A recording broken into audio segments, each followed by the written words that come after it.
नमस्कार मित्रों, अश्विनी सीरीज में आपका स्वागत है। मित्रों, आज चर्चा परसों राज्यसभा की वोटिंग हुई और जो हिमाचल और उत्तर प्रदेश में हुआ, नया तो नहीं था, लेकिन इसने एक बार फिर सिद्ध कर दिया कि हिंदुस्तान में मतदाताओं के मत की कोई कीमत नहीं है। हमारे तथाकथित माननीय जब चाहे हमारा मत अपने स्वार्थ के लिए, अपने लक्ष्यों की प्राप्ति के लिए कभी भी बेच सकते हैं। मित्रों, सोचिए, आपने सपा को वोट दिया या कांग्रेस को वोट दिया और कालांतर में उस चुने हुए प्रतिनिधि ने क्रॉस वोटिंग करके वो वोट भाजपा को दे दिया, तो बेसिकली तो आपका वोट बिका। लेकिन ये बात हमारे चुनाव आयोग को समझ में नहीं आती, क्योंकि चुनाव आयोग संविधान की कसम खा के संविधान के लिए नहीं, सत्ता के लिए काम करता है। हालांकि पहली बार नहीं हुआ। क्रॉस वोटिंग, हॉर्स ट्रेडिंग, ये बड़े कॉमन शब्द हैं और ऐसा केवल हिंदुस्तान की डेमोक्रेसी में ज्यादा होता है। जब कांग्रेस थी उस समय भी आए दिन इस तरीके की हरकतें होती थी। कुछ विधायक चुन के जाते थे, कालांतर में वो कांग्रेस को सपोर्ट दे देते थे और जिस कांग्रेस के विरुद्ध वहां की जनता ने वोट किया, वो वोट पुनः कांग्रेस को बिक करके कांग्रेस को मिल जाता था। मित्रों, एक मजाक हो रहा है। क्या सरकार का ये दायित्व तो नहीं, क्या चुनाव आयोग का ये कर्तव्य नहीं कि सुनिश्चित करे कि आम मतदाता का वोट न बिके?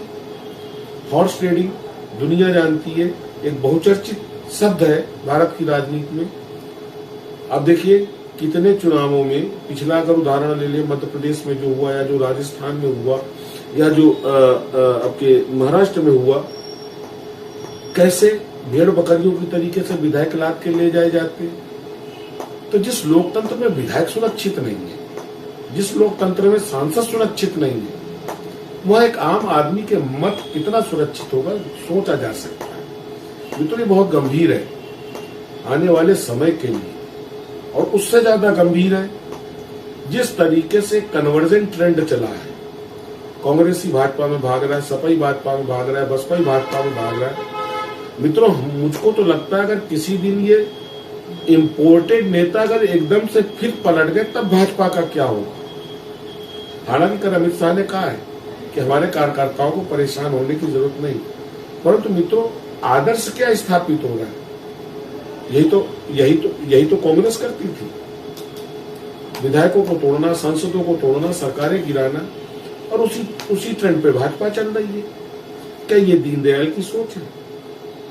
सोचिए, क्या ये वही भाजपा है जिसके जन्मदाता पंडित अटल बिहारी जैसा व्यक्तित्व था? और यही सब होना था मित्रों। तो हिंदुस्तान के आम नागरिक को हासिल क्या हुआ? सोचने वाली बात। और इसके लिए जितनी केंद्र सरकार जिम्मेदार है, उससे कहीं ज्यादा जिम्मेदार हिंदुस्तान का चुनाव आयोग है।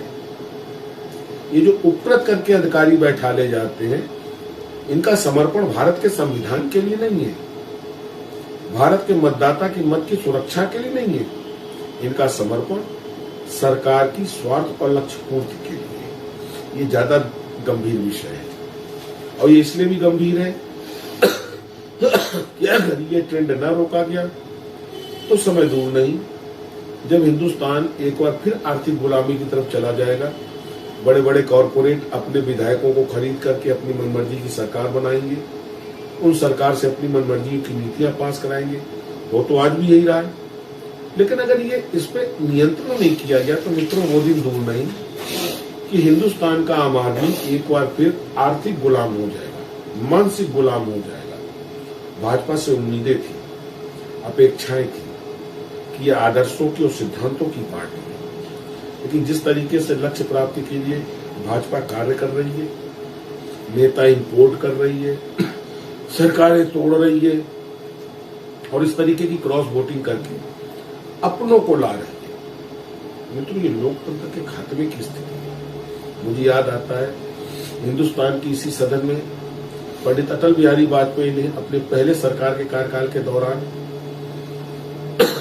रिजर्वेशन से पूर्व एक बात कही थी कि जिस दिन देश में संसद में विपक्ष कमजोर हो जाएगा, देश का लोकतंत्र खत्म हो जाएगा। और कमोबेश हम लोग उसी तरफ चल रहे हैं। मैं ये नहीं कह रहा कि लोकतंत्र की रक्षा के लिए विपक्ष को बढ़ाना चाहिए, क्योंकि विपक्ष नेतृत्व विहीन है, लेकिन मैं ये जरूर कहूंगा कि भाजपा को सोचना चाहिए भाजपा के आदर्शों की आज स्थिति वर्तमान में क्या है। ये भाजपा के शीर्ष नेतृत्व को सोचना चाहिए।